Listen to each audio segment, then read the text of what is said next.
Well, hello again, and thank you very much for joining me. I'm going to read Love is Enough, which is a poem that was written by William Morris. Morris, as you probably know, was an English textile designer, a poet, a novelist, a translator, and a social activist who was born in 1834 and died in 1896. I'm going to read the poem first, and then I'll say a few words about it afterwards. Love is Enough by William Morris. Love is enough, though the world be a waning, and the woods have no voice but the voice of complaining.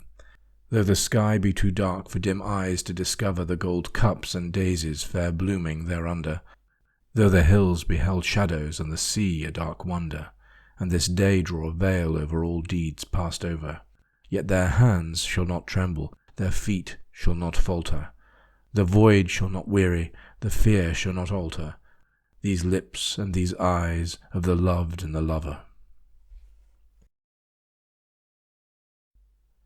William Morris wrote that poem in the 1860s, and it doesn't have a clear rhyme scheme. That's actually something that it has in common with writers like Homer and other Greek poets. Its structure is primarily created by the accents on particular words, and that's something we see first used in England in Middle English by writers like William Langland in his poem Piers Plowman. And that's along with Chaucer's Canterbury Tales, one of the greatest poems of the English language. Interesting, there's also an influence of Norse poetry in Love is Enough, and this is something that really fascinated me when I started looking at the written text in detail.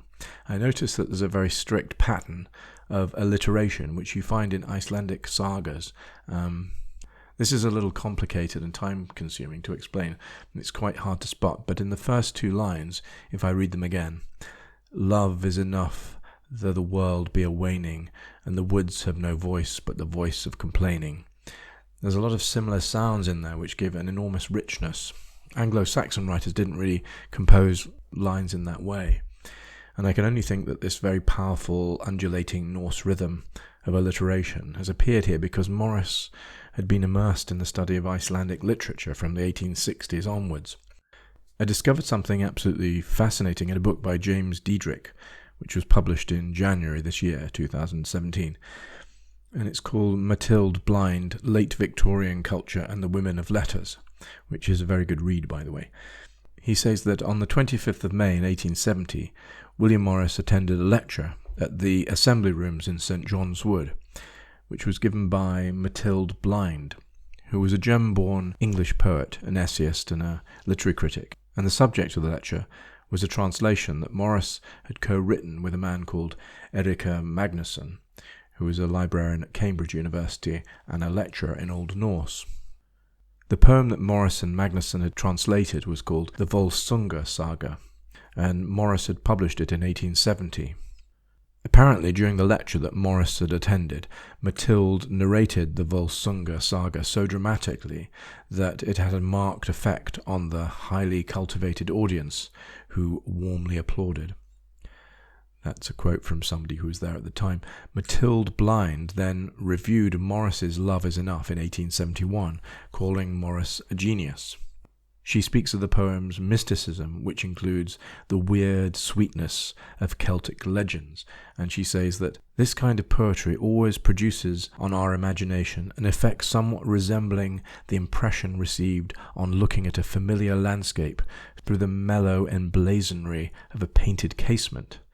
It severs what is impure and transient from the lofty and imperishable.